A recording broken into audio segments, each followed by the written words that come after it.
Welcome to episode 40 of the Horsemanship Breakthroughs podcast, Internal Softness, Martial Arts, and Horses Aren't People with Mark Rashid. I am very excited to share with you today's episode because I interview one of my favorite horse authors of all time, Mark Rashid. Mark Rashid is an internationally known author and horseman known for his ability to understand the horse's point of view and solve difficult problems with communication rather than force. He began working with horses at age 10 when he met the old man, who taught him to work with horses, not against them, and to listen to what the horse is trying to say.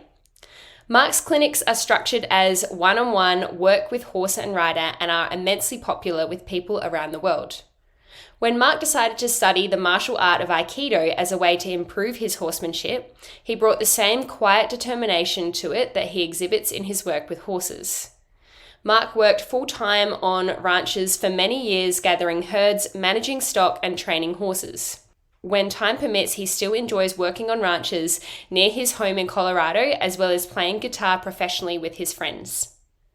Mark is the author of 14 books, with his latest titled For the Love of the Horse. At the time of releasing this episode, I have almost finished his latest book and I'm really enjoying it. And shout out to one of my lovely students, Meg Mortimer, who gifted me a signed copy of his book. So thank you, Meg. I'm very grateful for the book and loving it so far. And if you have access to my free books and resource list, you will see all of Mark's books listed there.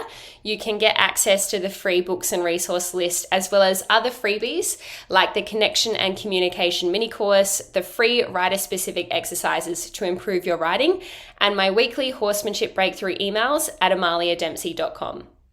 I really loved speaking with Mark. It felt like I was a kid at Christmas and he was reading to me like story time in a way. It just was so great to hear his voice come alive, reading all of his books and reading them all multiple times, just hearing his voice and hearing the stories spoken in his own words, in his own voice was just really amazing. And I'm just so happy to have had the opportunity to speak with Mark and to share it with all of you today. So enjoy the episode. Welcome to the Horsemanship Breakthroughs podcast, a source for riding and training insights with the goal of helping your horse be a light, happy, and willing partner. I'm your host, Amalia Dempsey, a mainstream equestrian rider who discovered natural horsemanship and equine learning theory, and now I help riders like you achieve connection and communication with your horse so you can have more fun and fulfillment whilst prioritizing the partnership. Get more learning resources, including my free Connection and Communication mini course at amaliadempsey.com. Click the follow button so you don't miss an episode, and if you're enjoying the podcast, please leave me a rating and review or screenshot this episode and share on social media. I hope you enjoy the show. It is an absolute honor today to welcome Mark Rashid to the Horsemanship Breakthroughs podcast. Mark, thank you so much for being here. Oh, thank you. I really appreciate the opportunity. As I said off air, I'm such a huge fan. I've read all of your books, so this is something to tick off my bucket list today, speaking with you. And I would love to start by hearing about your horsemanship journey to date, from when you got into horses and what has led to where you are today. Oh, wow. Well, good question. There's kind of a lot to that, I guess. But I'll try to do a condensed version of it.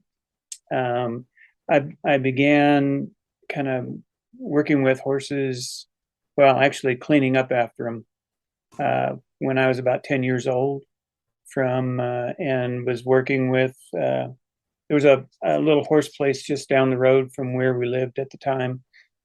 And there was an old horseman there, and he kind of took me under his wing, and I started to literally, I just kind of cleaned up after the horses. I didn't know anything about horses at the time, but I always liked them. I don't know why I did, but I did. And so it was pretty cool that this guy, and he just showed up one day. We would take Sunday drives out past this little rundown farm, and one day we went past and it had a bunch of horses on it.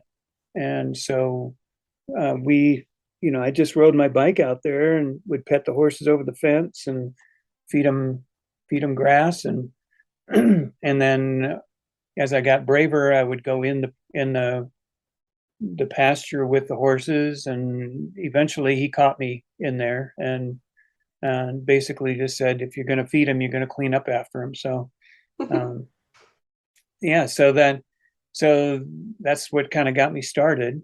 And he was pretty, I didn't know anything about horses or how to work with horses or anything. So he was my only uh, reference point at the time. And, he did everything so quiet and, thoughtfully that I just assumed that's how everybody worked with horses. And, it was kind of a surprise as I grew older and started working with horses kind of on my own later on, that that's not how everybody worked with horses. Mm. And so basically, kind of the long and short of it is that there was a certain feel to him and the way that he worked, and really the place, really, that I thought, I just figured that was how it was supposed to be. And so as I grew and started working with horses on my own, I wanted to find that feel again.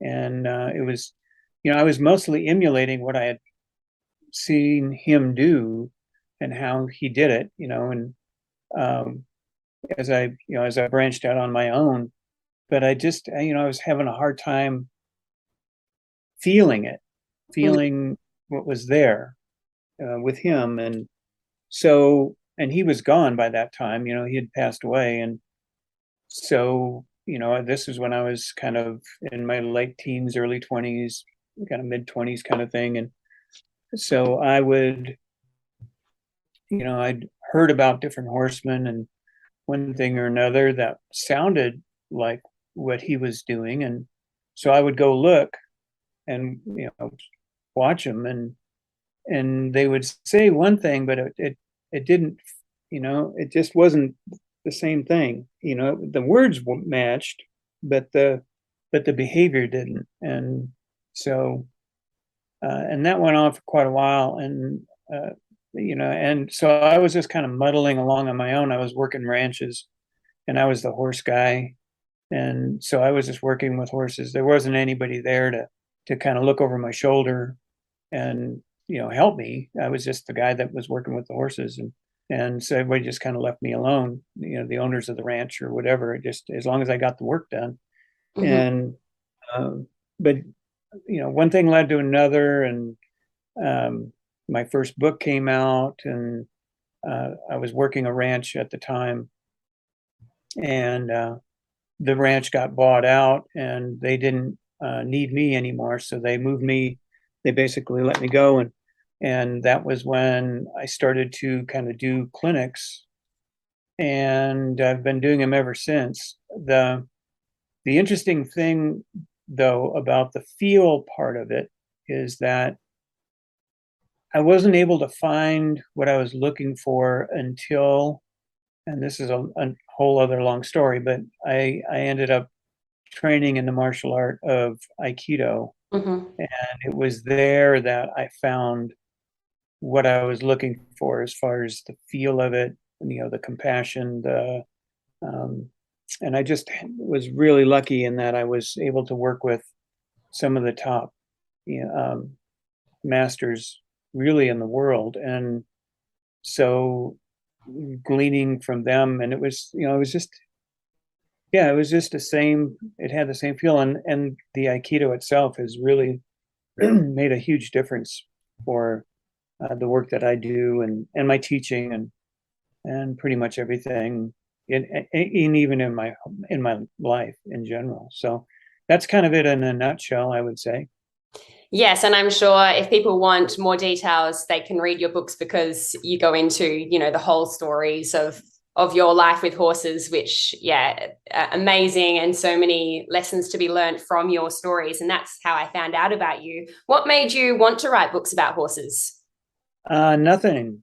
Oh, I it wasn't even on my radar.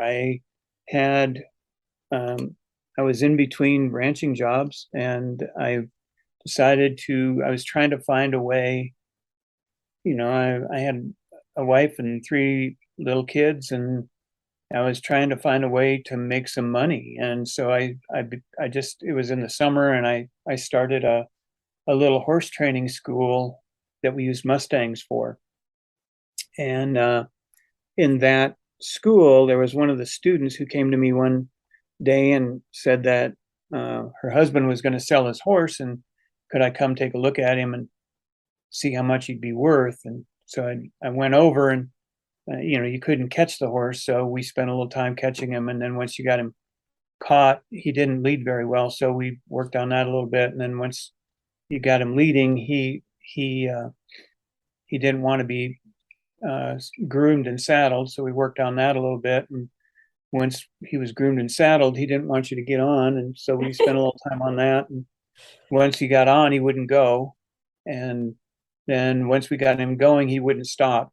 And so but we worked on all those things, and by the time we were done, it was maybe an hour or two. And by the time we were done, I mean, he was a really nice horse, but he just didn't know what was being asked of him, and so he was worried. He was scared. yeah. And so once he understood what we were asking him to do, he was a really, really nice horse. And and the woman's husband ended up keeping him, but he was the guy who asked me if I wanted to write a book. And because he was an editor for ultimately the publishing company that did my probably my first six books. Mm-hmm. And he was my editor for the first six books, but he was the one that asked me to do it. And so that was kind of how that worked out. So it wasn't my idea. So Wow, there you you go. know Meant to be. yeah. So it completely turned my life around, actually. Yeah. Yeah, and before you were talking about this feeling with horses and also in Aikido, can you elaborate on that feeling? What do you think that feeling is, and how do you get it? Well, how you get it is there's a bunch of different ways of getting it, of achieving it or developing it. But what it what it really boils down to is internal softness. Really, is what it boils down to. There's way more to it, but that's pretty much the bottom line. Is that it's an internal softness that you take with you in everything that you do. Mm-hmm. And um, so it's sort of in my newest book I talk about it in more detail, but it's sort of like I would say, to not to trivialize it, but it's more like it's sort of a humanity, really. I think that that we're all in it together. And there's why don't we try to get along with with with horses, but certainly with each other, and in everything that we do. So that was the feel that I got back when I was a kid, and that's the feel that I found in my work in Aikido, Mm. martial arts. And it sounds like the old man was a huge influence in terms of helping you kind of discover that feeling with horses. Who was the old man, and did you have any other mentors or people who influenced you with horses along the way? His name was Walter Pruitt, and he was just an old hand, an old cowboy. Hmm. And, there's lots of them around. There's lots of those guys around. And um, over the years, I have run into some of them. I had a really good friend who we bought a bunch of horses from over the years named Lloyd Alm, and he just passed away a couple of years ago, and he was, I think, 86 when he passed away. And but just an excellent horse breeder and hand with a horse, and quiet, just quiet, and um, just a really super nice guy, and but he's not out there doing clinics. He's not out there, trying to make a name for himself. He's just had a little farm up there in Minnesota, which is way up in the North Country, here in the United States, and he raised some cattle and raised good horses, and that was his life. So those guys are around, but you just you don't see them. You don't they're not out there making a name for themselves. Mm. So as far as sort of mentors in the horse world, I don't have a lot of them because I spend so much time focusing on what I'm doing, and what I'm trying to improve myself, and kind of what I'm doing and what I'm learning. So I mean, most of the people that I spend time with are either in the world of martial arts, or um, and they might be in the horse world, but not necessarily trainers. I spent quite a bit of time with Dr. Steve Peters, who is a equine neurologist, and learning about how the horse's brain works, and understanding that better, and so that because you're working with the horse's brain, more than you are the horse's body, and so Mm. understanding that has been real critical for me over the years. So yeah, so that's kind of where I'm at with all of that right now. Yeah, cool. And did I read somewhere that I think maybe in your new book you touch a little bit on your learnings from Dr. Peters? Is that right? Yes, uh-huh. Yeah, Yeah. cool. In fact, I think I spend um, a whole chapter, or maybe a chapter and a half on different things from him. He actually wrote the foreword for the new book. So Amazing. yeah, that was a big turning point for me, meeting him. And he had read something in one of my books where I was talking about the fact that horses are unable to understand the concept of respect. Hmm. They don't have the part of the brain, the part of the brain that we have, that part of the brain, the neocortex, and the horses don't really have that, and so they can't understand any kind of abstract concepts, and they're understanding the idea of respect or disrespect, or good or bad, or right or wrong. They don't have the part of the brain that allows for the understanding of those concepts. So I put that in one of my books, and Hmm. he just wrote to me out of the blue and said that I was right on the money with what I had said, and we eventually got together and have become really good friends over the years. Amazing. And I do remember reading that part in one of your books about respect, because it was something that I had been taught personally with horses. And then that completely changed my view when I read that passage in the book that was about it not being about respect, but it being about understanding, and the horse not understanding what it is that you're asking, not that they don't respect you. Could you elaborate a little bit on that topic for our listeners? Like, what if someone is listening thinking, oh, but my horse doesn't respect me, what would you sort of say to them? They can't disrespect you. They don't have.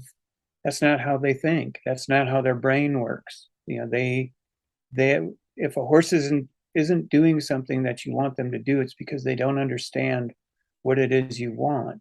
So the information that we're trying to present somehow isn't getting through.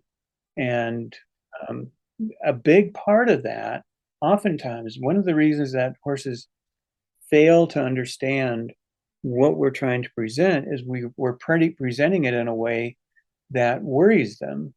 And or if they don't understand it, and then we put more pressure on them. You can imagine if you were in school and you didn't know the answer, and then the teacher starts yelling at you because you don't have the answer, and so you just keep shouting out answers that aren't even close to what the teacher is looking for, and then the teacher ends up hitting you for it. And that happens all the time in the horse world. So a lot of it ends up, a lot of horse behavior ends up being fear-based, just simply because of misunderstandings, which is unfortunate. And it's really easy to fix if we just if we just take our big huge human brain and use it to reason our way out of those situations, and just stop and think about, if my horse isn't doing this, they don't understand it, and they don't feel safe. And if they don't feel safe, they're going to get on the defensive. They're going to want to they would not want to be, but they will be defensive. And that's the kind of behavior that people mistake as the horse being aggressive, or the horse being disrespectful, or the horse being bad, or any number of other things. And horses just don't know how to be bad. That's not how their brain works. They don't understand the concept of good or bad. A horse's behavior has no value to it whatsoever. To the horse, it's just behavior. The only time that a horse's behavior has a value is when we put a value on it. But to the horse, it's just behavior. They're just offering information in relation to what is being presented to them. Yes, exactly. And I love how you reframe it, well, kind of debunk the myth of respect in horses and talk about the understanding, because I think it just helps the human view things from a more compassionate lens rather than, hands on hips, kind of, hey, he doesn't respect me. It's like, that's kind of not a helpful belief anyway. Whereas when you think, oh, he's not understanding, you're viewing things from a more compassionate lens and better able to problem solve from that perspective. Does that make sense? It does. And the thing about it, I think, when people start talking about a horse disrespecting you, it sort of gives them permission to be rough with the Yeah. horse. Yeah. It gives the person, because then it's the horse's fault. It's not, when here's the thing, right? So most of the stuff, well, all of the things that horses do when they're when they're with humans, all of the behavior has been taught to them by a human. Hmm. So all of their behavior. So anything that they do when they're around humans has been taught to them by somebody. So if we use, let's just say that we want, I'm throwing this out just Yeah. as an example, but so we want the horse to um, stay out of our personal space. Hmm. And so every time we, the horse, we create a boundary. Every time the horse comes close to the boundary, we explain to them that that's as far as we want them to go. And pretty quick, they will learn that. They'll learn where the boundary is. It's pretty cool how quickly they will learn that. Now, if so, we taught them that, right? So we were paying attention. We had set a clear boundary. We had reinforced the boundary. The horse learned the thing we wanted him to know, and Hmm. that was that, right? So that's us being. We might look at ourselves then and say, okay, I'm a good trainer, right? So then let's say that somebody isn't paying attention, and the horse, I'm talking to my friend or whatever, and my horse is behind me and comes up, you know, comes inside my personal space. I don't have a boundary at the, I haven't even established a boundary with my horse. So there's no reason why they shouldn't come up to me. So they do. And then maybe while they've come into my space, they come closer and eventually they come and they maybe bump me. Maybe it's even by accident, but they bump me with their nose. And I move because I'm not paying attention and I'm talking to my friend. Mhm. It's like a little, somebody might say a little kind of a little love nudge or something, where they just, horse just kind of gives you a little bump. Mhm. And the horse is learning this whole time. The horse is seeing that we are okay. We don't have any boundaries. It's okay for them to come up to us. It's okay for them to bump us with their nose. And if I bump a little bit more, that person moved. So I can actually move that person Mm. if I bump them. And just like that, that horse is doing behavior that we don't want. Mhm. But we taught it to them by not paying any attention to what was going on. We taught it to them inadvertently, right? Well, we taught it to them, but what we're going to do is we're going to blame the horse. We're going to say that that horse is being disrespectful, right? So when I meant to teach them something and they learned it, then I'm a good trainer. When I inadvertently teach them something and they learn it, it's a bad horse. And you can't have it both ways. No. No, we've got to take responsibility for everything that they learn, whether it's what we see as good or bad. And I think that's kind of good for people to reflect on. Like if they're struggling with a particular unwanted behavior with their horse, perhaps think to yourself, okay, how could I have contributed to this? How did I actually teach my horse to do this? And that might give them some clues as to how to help kind of overcome that problem. Well, yes, and I kind of look at it a little differently there Mm-hmm. in that I would, knowing where it came from is really important, but what's more important is dealing with it in real time, Yes. dealing with the behavior in real time, because that's what the horse is doing. The behavior is coming out of the horse in real time, and we need to be dealing with it in real time. How it got there isn't as important as how I deal with it now. And that's, because we have a tendency as humans, as we do, we have a tendency to want to place blame and fault, and okay, if I figure out how I did that, and really all you do have to do is reverse engineer the behavior to what I've been doing, and before long you're going to figure out what happened and how it got there.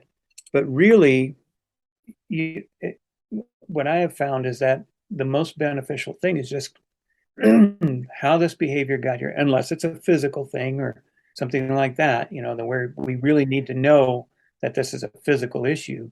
If we're just talking behavior, if we are only talking behavior, then it's just something that we need to deal with in real time in a way that the horse understands.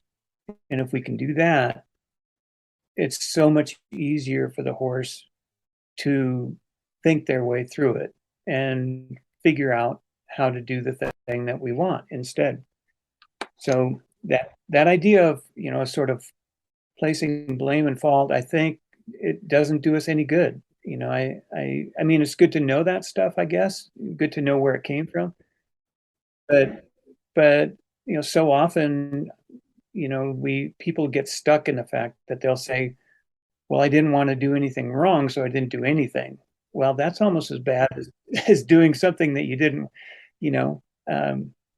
It's, just trying things. If you're trying them with the right mindset, then, even if you're just struggling but if you're trying things with the mindset that my horse doesn't understand what I'm asking them to do, and then just working your way through it in a mindful and thoughtful way, chances are you're going to make some headway. It may take a while, but you're gonna, things are gonna go in the direction you want, you know, sooner rather than later, probably. Yeah, love that you mentioned that. And it's good that you also mentioned the physical side of things. What are some clues for people if they're wondering whether their horse has a physical issue or a behavioral issue? What do you think can help them work out whether it's A or B? Well, the first thing I do anytime I see a behavioral issue is I just make an assumption that it's probably physical. Yeah. Um, and yeah, I'm a trained body worker as well, equine body worker, Hmm. as is my wife, and she's a certified um, body Masterson method body worker. And but I've been for over 30 years, I've been um, looking at the physical side of things with horses because more times than not, there is a physical element to what's going on, Hmm. and ways to figure it out. If people are riding, for instance, if a horse has trouble going downhill, uh, usually that. So if you're riding and the horse kind of tries to traverse the hill, or they rush down the hill or rush up a hill, or if they can't seem to hold themselves up with their back end as they're going downhill, Hmm. those are all telltale signs that you've got something going on in the horse's back end or maybe lower back, hocks maybe. If a horse is having trouble with one lead, then, or, they can pick up one lead but not the other. That's almost always a physical thing, especially if it's really consistent. Um, and, so that can be a problem either in the shoulder, or it can be a problem in the back end on the opposite side of the lead. Um, Not being able to back up, that can be a sign that there's something in the pole, something in the withers, something in the lower back, as well as other places, of course. Not being able to turn one direction or the other. They can turn really nicely in one direction, but not be able to turn very well in the other direction. That's people will say, well, my horse doesn't bend to the left or doesn't bend to the right. And you can see that the horse is stuck. And so, lots of physical things, lots of things to look for. um, and teeth is can be a big factor in how the horse is able to respond to things, and how their body, if the horse's teeth are out of balance, then the whole horse will be out of balance, and that creates all kinds of problems. Hmm. And so finding somebody that can balance teeth and in a way that promotes neuromuscular health Hmm. is the key. It's good. I mean, we've heard that if you don't, no foot, no horse. Well, no teeth, no horse. So Yeah. so it's really important to have.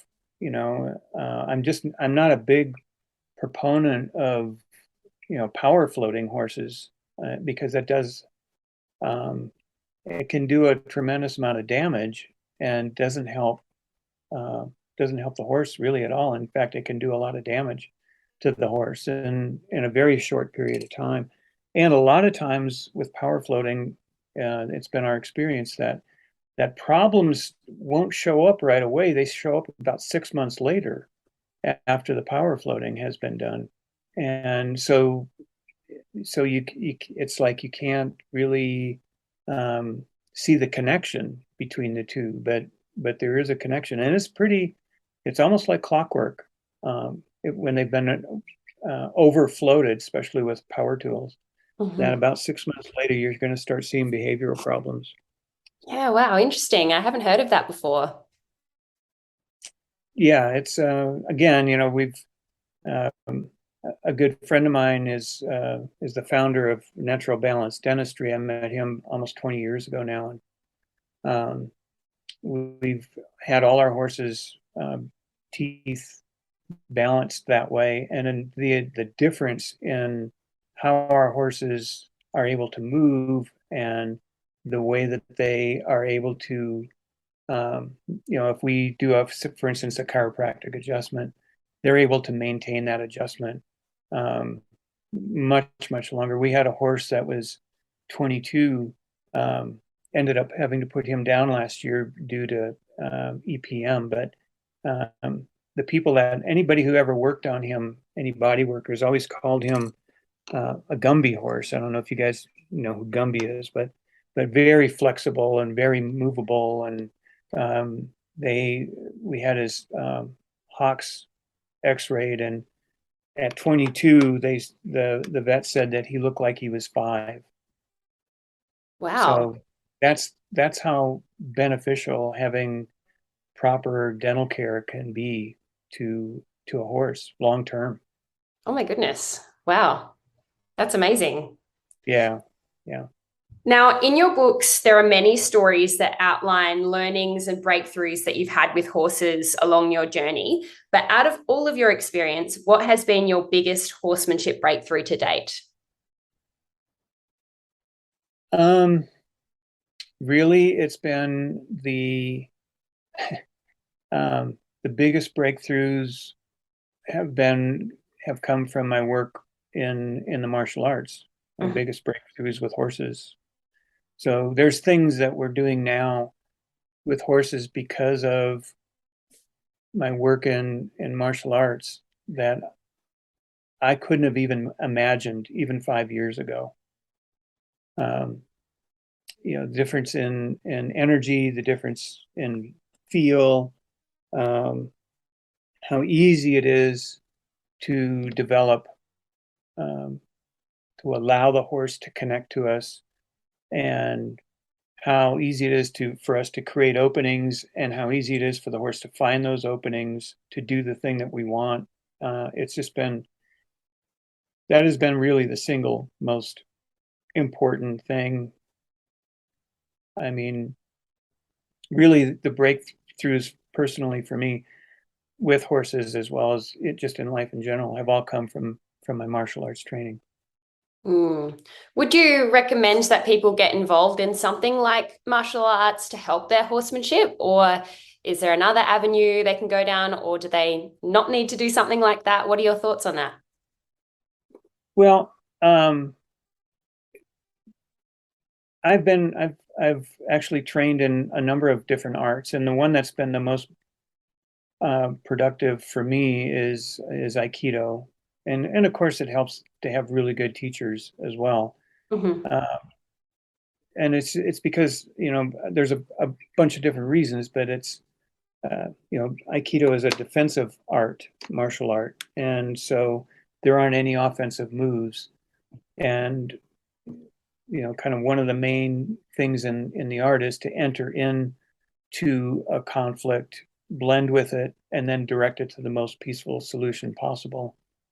So, using that as sort of a guiding force idea, then uh, it sort of shapes everything that you do.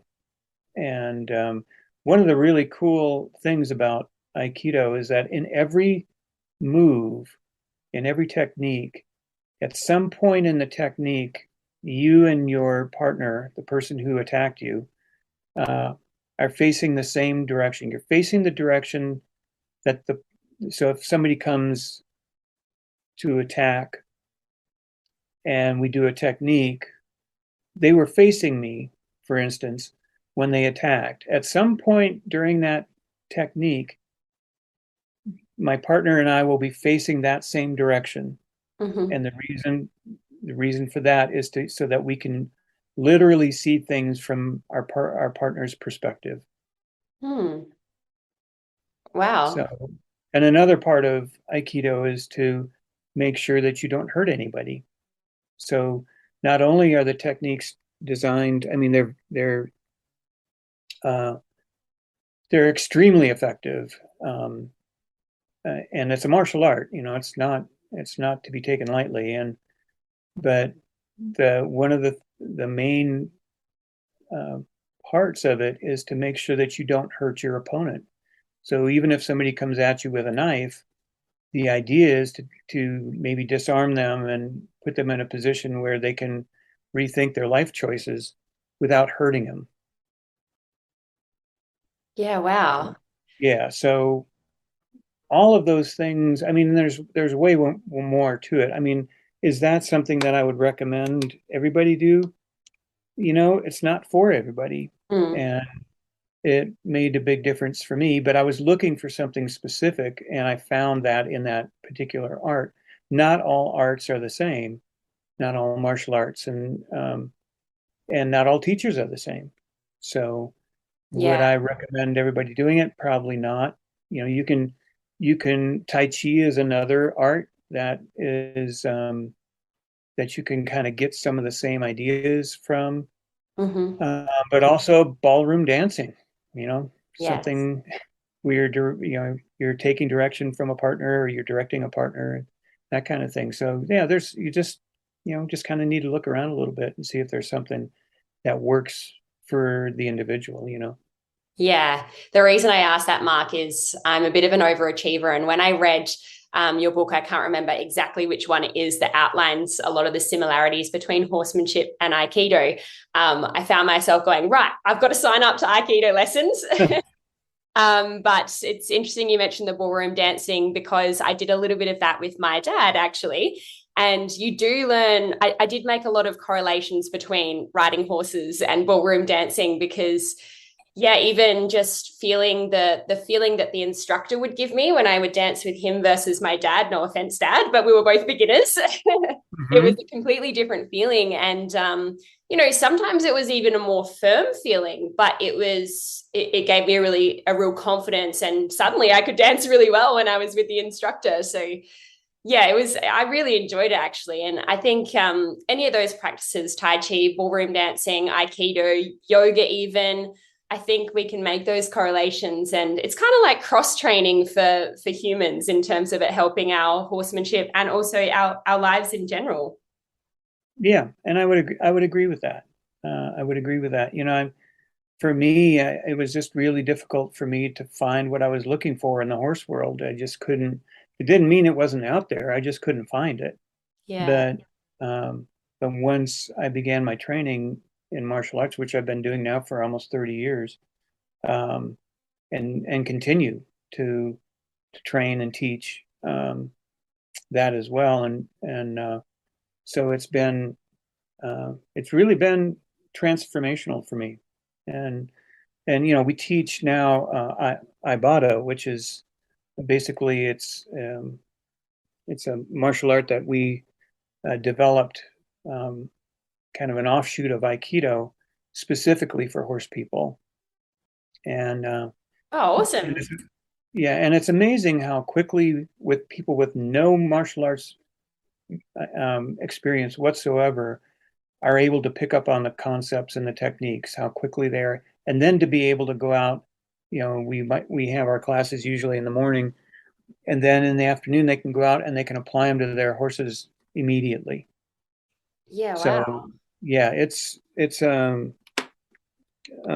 it's something that because I think it's universal, really. I mean, we're all looking for the same thing, whether it's in our life or whether it's with horses. We're all looking for that sort of harmonious interaction Mm. rather than fighting and arguing all the time. Yeah. Yes, exactly. There are so many wonderful moments that you've detailed in your books, but could you tell us what has been your happiest horse memory? Oh man, they're all pretty much they're all pretty much that. I mean, um, you know, there's been so many. There's one in particular. I'll just quickly. I don't know if this is in one of the books or not. It may be, Hmm. but I was doing a clinic, and um, and this was up in Washington State, and the the clinic host came to me and said, there's one horse that isn't here. They're going to be bringing him in at the end of the day, so he'll be your last rider. So okay, so I did the work through the day, and this place was way out in the country and on a dirt road, and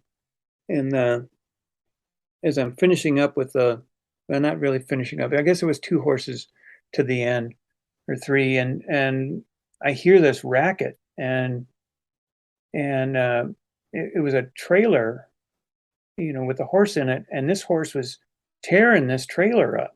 I mean, banging and crashing, and it was a horrendous noise. And this horse was really, really, really struggling. And it turns out he was my last horse. This is the last horse of the day.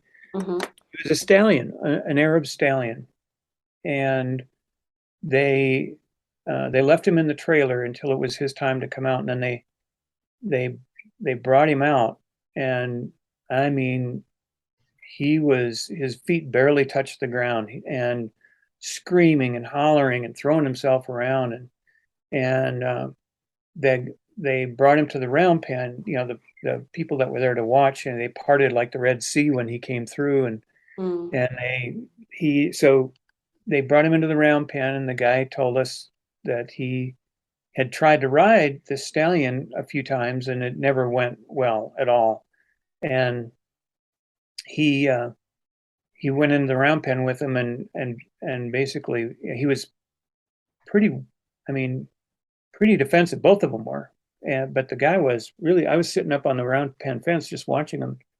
But it was interesting because the horse never really offered to, wasn't aggressive. He was trying to, to kind of defend himself, but he wasn't aggressive. He wasn't going towards the person, and so I asked if I could go in with him, and the guy jumped out of the round pen and let me go in with him.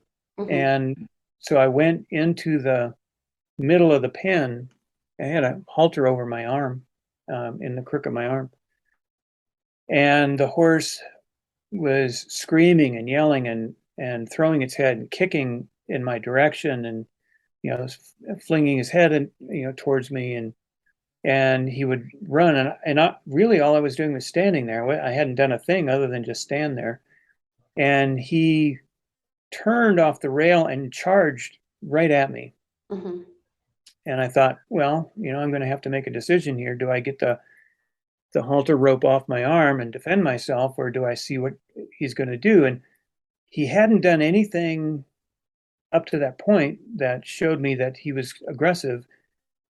He just seemed like he didn't know what to do, and he came straight at me, and right at the last minute he veered off and missed me, Mm-hmm. and went back to the rail and ran the other direction. And he did that two or three times, and I didn't really do anything.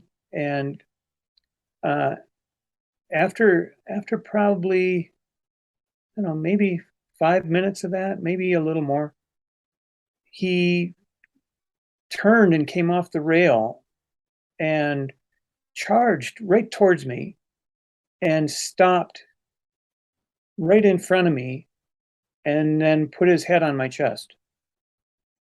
Wow. And um, and we started, didn't really do much with him that day, but the next day, it was a 4-day clinic. And then the next day, spent a little time with him. By the fourth day, well, the third day, the owner was riding him in the round pen there and getting along pretty well. And then on the fourth day, they were riding, and he started, the thing about it is you couldn't really tell if he had any physical issues because he was so tight, this horse, and he was so uncomfortable. Mm. But by the fourth day, you could see, he had loosened up and things, but you could see that he physically wasn't okay. There Yeah. was something physical that was bothering him. And so the guy had ridden him maybe for 15 or 20 minutes, and things had gone really well. But you could see that this horse was kind of getting to the point where he was going, I don't know that I can do this anymore. Mm. And because this hurts. And so I said, well, let's go ahead and get off, and he can be done. And, maybe we can find somebody, a chiropractor, somebody to take a look at him, because I think he's got some physical stuff going on. And the guy said, okay, but I don't want to get off him. He was right. I was sitting up on the round pen there, and he rode past the gate, which I was sitting next to. He said, well, I don't want to stop him here at the gate. I'm just going to ride to the other side of the round pen and get off him there.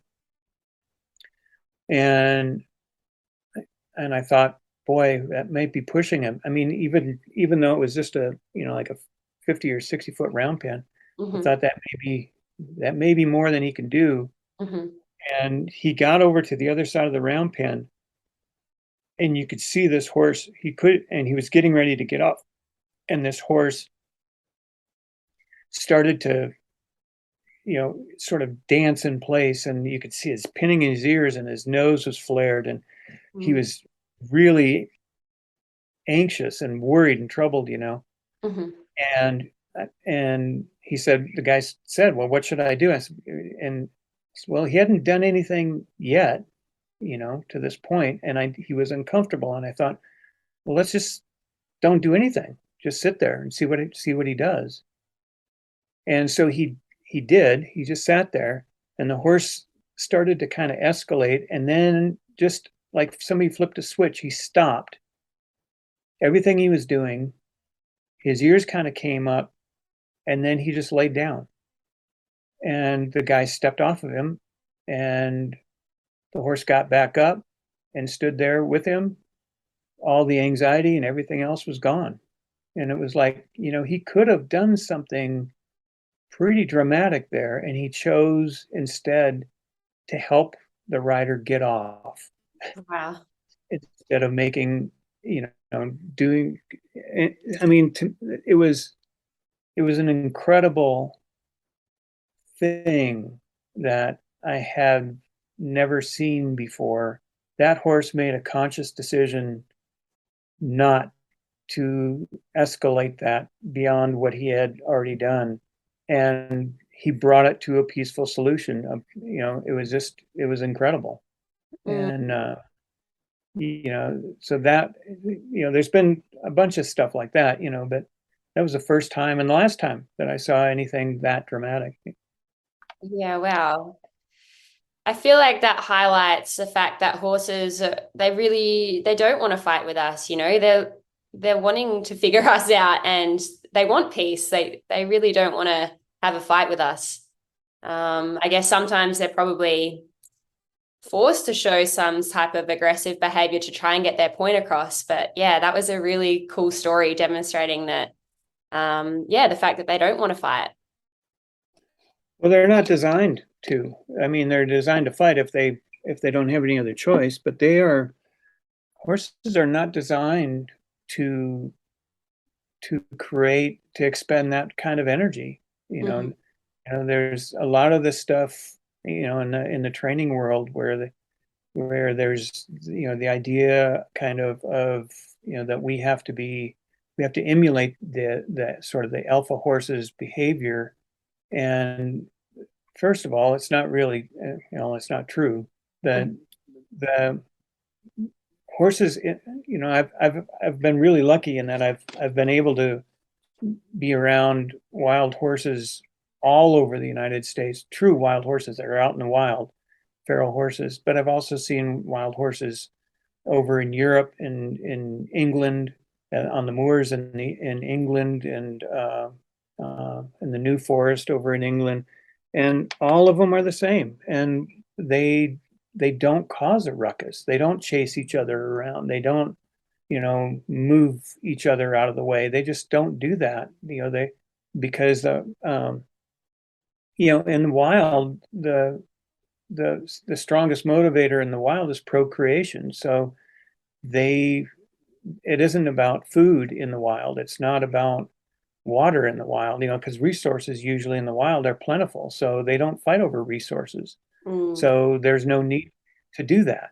And so you don't see that kind of behavior. But when we domesticate them, what happens is we put them in a pen, and then resources are limited. And so what you start seeing is a false herd dynamic where horses are pushing each other off the feed and that kind of thing. And that is not a true herd dynamic. That's a false herd dynamic that has been developed due to the this the situation that the horse is in. But in the wild, that doesn't exist.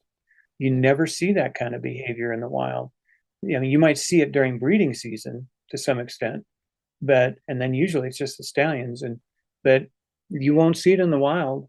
But that's what people in certain training ideas are, that that's how we have to be around horses, that we have to be the one that pushes the horse off the feet or whatever. And it's just not true. So, and horses are not designed for that. They're not designed for that kind of behavior. The more they move around, during the day, the more they're drawing predators in. Movement draws predators. So, they're designed to be pretty dang quiet. Yeah, interesting. Listeners of this podcast are usually wanting to do the best by their horses. And so one of the questions I like to ask guests is, what do you think makes a happy horse? Safety. Mm-hmm. Yeah. That's it. Yeah. And how do you think our owners can provide that for our horses? Well, it depends on the situation, but if there are two questions, we can assume that horses are always asking us two questions. Mm-hmm. First one is, am I safe? And the second one is, what are we doing? Yeah. And if we cannot answer the first question in the affirmative, the second question doesn't matter. Safety is the key. If they don't feel safe, they aren't going to be, there's no way they can be happy. I mean, we can't either if we don't feel safe. Yeah. So it's about making sure that your horse feels safe. And how you do that, when you do that, I mean, and there's as many answers to those questions as there are horses and people, but that's the key. That's the key. I mean, that's the key to training. That's the key to getting along with your horse. That's the key to having your horse be okay out on the trail, or working with cattle, or working a dressage test, or going over a jump, or you name it. If they feel safe, they'll do it, and they'll do it happily. If they don't feel safe, they might do it, but they aren't going to be happy about it. Yes, very wise words. Now, this next question, some people have actually said your name in response to it. And because you haven't had the questions in advance, I might be putting you on the spot here. But if you could have dinner with any 3 horse people, dead or alive, who would it be?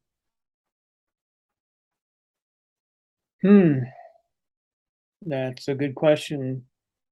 I would like to, probably the first one would be Walter. Yes. I'd like to see him again. Then probably Tom Dorrance. I never met him. Tom Dorrance. And who else? Those are the 2 that come to mind right off the bat. I can't think of a third right offhand. I thought you would mention Walter, the old man.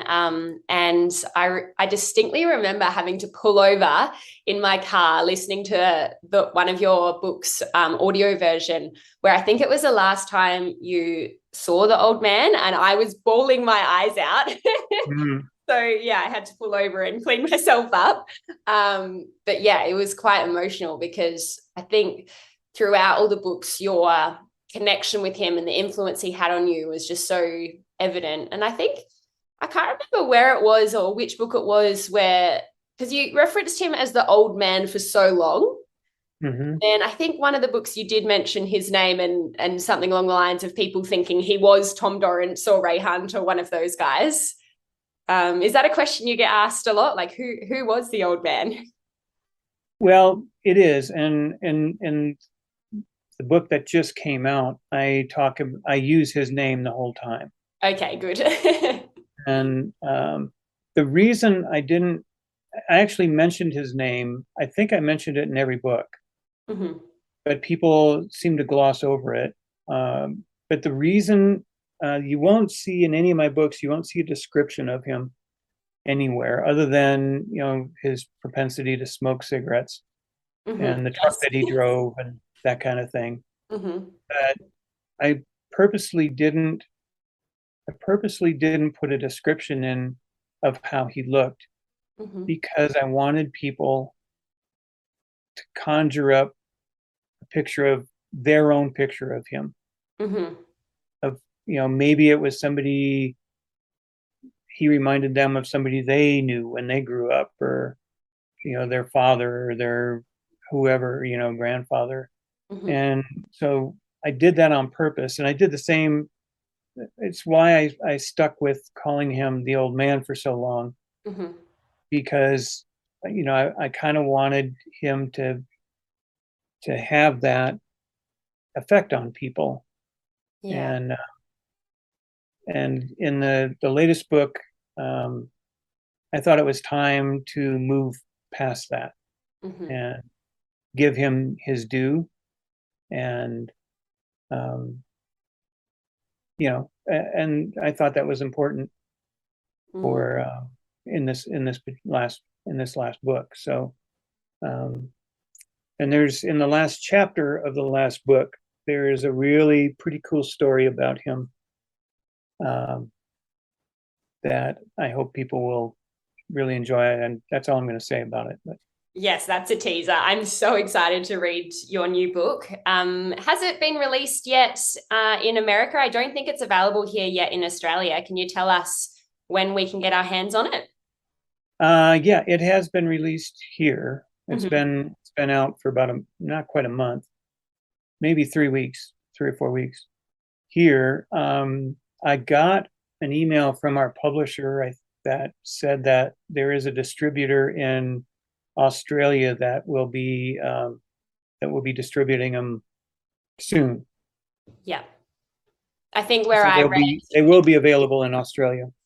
yes, I think I did a little bit of research. I think the Book Depository in Australia is releasing it on the 14th of October for our listeners. Oh, Yeah. oh, But I awesome. wasn't sure if you had another date. So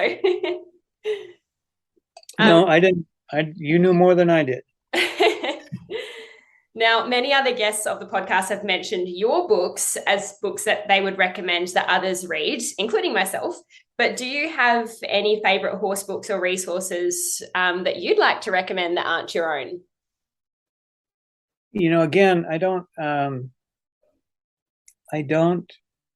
read a lot of horse books. I haven't ever read a lot of horse books. Yeah. Um, but there are a couple of books. Anything by George Leonard, I would recommend. Mm-hmm. Um, there's a book that he wrote called Mastery. That's a really good book. He also wrote a book called The Way of Aikido. That's uh, that's really good. And but those two books, I would say those two books. I would recommend those two. There's several other Aikido books, but I don't want to overwhelm people with all that. But those I would, because it's not just about Aikido. It's about um, you know. There's also a book called uh, A Lion Tracker's Guide to Life. That's a really good book. Oh, wow. Um, yeah, so I mean, I don't really read a lot of horse books. I read books about, people who have had experiences outside of the horse world, and then I like to figure out how that works, how that uh, how it dovetails into the work with horses. Mm-hmm. You Yeah. know, and the reason I don't read a lot of horse books, I think, is because oftentimes um, it just feels a little bit like reinventing the wheel. Yeah. And um, and when folks are focusing on technique, that's kind of where you're at, Mm, and so I'm looking for principle-based ideas mm, because, um, like with aikido, for instance, and it's a principle-based art, and those principles can be applied to almost anything. And so, the way that I look at it is when we're talking about principles, working off of principles, those principles can be applied to any technique, any discipline, anything that you're doing. So that's kind of why I go in that direction rather than reading horse books. mm. Yeah, makes sense. I think a few people actually have mentioned the whole interconnectedness of self-development and life and or self-development and horses, and also using principles rather than techniques in their horsemanship. So yeah, really cool.